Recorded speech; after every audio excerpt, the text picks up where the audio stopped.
Making all of the newspapers is ring-a-ding bingo. Solomon on Ling. Yes, it was a big hit. There it is in the Age, and there it is in the Sunday Herald Sun.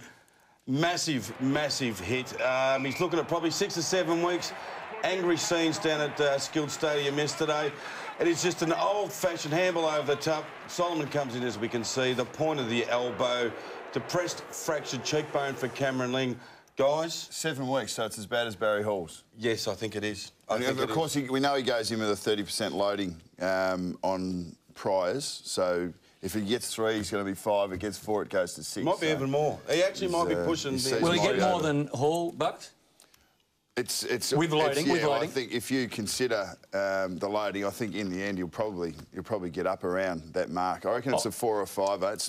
It's not as bad as Barry Hall's because Barry Hall's intentionally smashed it. What about it, Ox? It's just a cheap shot, a dog's act, and one that caused a lot of angst down at Geelong. There was people that wanted to jump the fence. In fact, they had to get security guards down on the fence when Solomon was walking past because they were irate.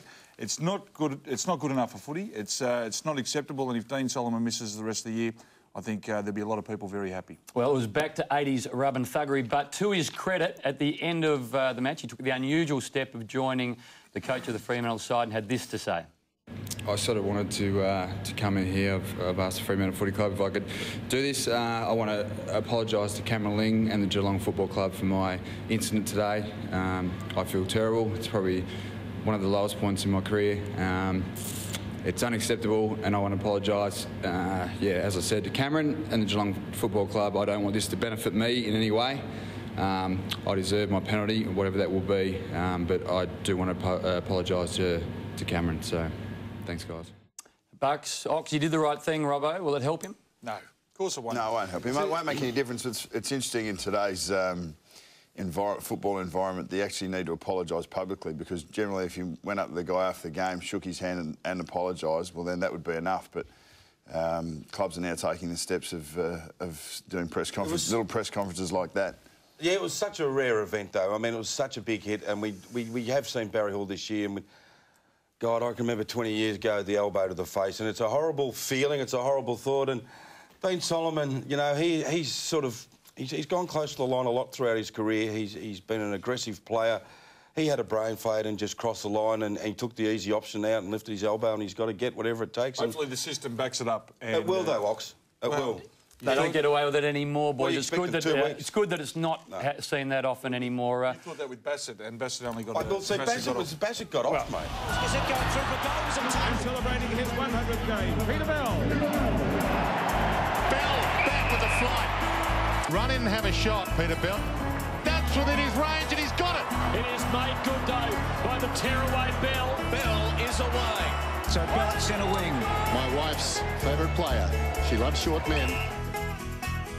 One of the Dockers' great stalwarts, Peter Bell, said good luck and good night this week, and one of the Dockers' prime movers, a bleat injured, joins us now. Paul Haselby, nice to have you on the Nathan Buckley Show. Great to be here, mate, and big fan of yours back in Perth. They love the show and they really love Hamish. There you go, Hayes, I like that. Now tell me, the knee, you got some issues. When are we looking like we're coming back? Had we been playing finals, I might have made a last-ditched effort to get back, but it's not the case. So heading over to the Olympics in August, have a bit of time off then, and I'll start my pre-season September 15 and try and get a jump on the rest of the boys. Perfect. Yesterday it was a clinical exhibition by the Cats. You were in the box for most of the afternoon, and your role was to shut down Ling and Ablett. Job done. Yep, had them done by half-time, both of them out of the game. So, yeah, we did our best, but they're a great side, and they... with 2 men down, they still managed to run over the top of us and win by 72 points. Ox, you saw the game. You were at the Cattery. They were very impressive. I'll do this, Bucks. It was interesting. Chris Scott spoke to us before the game, and he said, we're going to go out there and we're going to play hard, tough footy, which you expect. Brenton Sanderson said the same thing. But, gee, didn't it? It kind of exploded. It was tough. It was hard. Overboard, Ox? No, I think it was a little bit overboard. The interesting thing was Fremantle were winning all the free kicks, so I reckon Geelong expected something and probably were overzealous in trying to win the footy. But it was a good contest. I thought Fremantle were right into it. They kicked with the breeze in the first quarter, but the thing that we found, and we find this every time that Geelong plays, if you make a mistake, they absolutely cut you in half. And Paul, you would have seen it in the box as soon as you turned the footy over. Geelong capitalised and got a scoring shot. Yeah, their ball movement through the corridor is just second to none. I haven't seen a team move the ball so fast and so quick ever before. Did you expect the biffo? Because there was a fair bit happening. There's Hunt there, just a forearm. But there was just spot fires everywhere on the ground throughout the game. Yeah, it probably stemmed from the game we had early in the year where Crowley and Josh Carr kept Bartel and Ablett pretty quiet. But, you know, it was no different for us. We're up against a good side. You know, Mark Harvey demands a physical style of play and we tried to do that, but as we saw, Geelong way too good yesterday. What was, Paul, what was Mark Harvey's reaction in the box when Solomon got linked? His initial reaction was he might be out for a few weeks, and he was disappointed with it. We don't, you know, encourage that sort of behaviour on the field. And to Dean Solomon's credit, what he did after the game was terrific. I thought he approached the match committee and said, look, I feel really bad about what happened. He didn't do it for his own benefit, and he was vividly upset with what had happened. So those that know Dean Solomon, he's a tremendous character, and he's disappointed with that, but they sailed close to the win, Paul. I mean, this is the criticism of Fremantle, is that too many players go to the line and too many cross it sometimes on the field. Yeah, we have had a pretty poor record at the tribunal. I think this year it's been improved, and yeah, by no way am I condoning what happened, but those people that know Dean Solomon, it's not his nature to do that type of thing. And you went out to stop Gary Ablett. Crowley got the job again like he did early on in the season. You didn't have to do much. He actually fixed himself up by twisting his ankle, but it was a good contest early on. Yeah, it was. Ablett actually tread on Ryan Crowley's foot there and did his ankle, so you would have thought that would have helped us, but they kept on sailing away and had a pretty comfortable win in the end. And as you said, Hase, we were waiting for Geelong to fall over and get a few injuries, but in the second half they looked as strong as ever. Yeah, it almost seemed like they've got so many great players and they're all wanting the chance to step up and prove that they're going to be there come finals time. So it was almost as if Selwood and Corey just stepped it up, and Enright, terrific players. They all had over 30. So, you know, whilst we do a good job on stopping two of their players, the next 3 or 4 just step up. Deep. Well, 3 things I've learnt from the game, and it was a very interesting game, is Geelong supporters hate Dean Solomon. That's number 1. Tom Lonergan, he's replaced Nathan Ablett, and he'll play a lot of good football up at full forward. And Joel Selwood, well, he ain't got the second-year blues. He's having another great season. 35 Ox yesterday for a young man, Bucks. Wow. Well, he's learning to accumulate now. I mean, he's always been a hard player, we know that, but he's accumulating even more.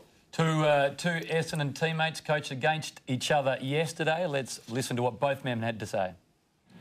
I mean, you don't like to talk about that now, but yeah, the guidance is what you do in the next 7 weeks, and that forms your opinion about how many changes you either do or you don't make.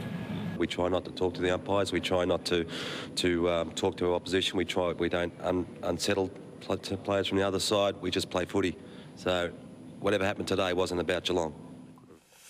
Hase, Mark Harvey, did he get sort of down during the week? He looks terrible in the press conferences. It's a tough gig. Yeah, it's been a tough year for him, and he's copped a bit of flack from the media, particularly over here. But I must say he's handled himself really well back at the club. There's been no sign of players going in different directions, and he's kept the fort pretty well, I think. Hase, quickly, some quick hands. Spring Carnival or Las Vegas being a punter? Las Vegas. What's harder, recovering from a knee reconstruction or trying to lose weight? Trying to lose weight, no doubt. Do you ever lie in bed some nights and wish you did a Nick Malcheski? Not at all, no. Sydney team or a Tasmanian team? Sydney team. Kick after the siren, who would you choose at Freo? Matthew Pavlich. Probably would hit the post. Coach's box or the super box at the races? Super box at the races, no doubt. Hase, thanks for coming in. Great to have you on the show. Love having you here and love the fact that you're watching Game Day in Perth. A pleasure, mate. You're a big fan of Perth over there. Next on Game Day, Jamie Charman talks about Michael Voss and the Lions hunt for the finals. But first, the 7 plays in 7 days.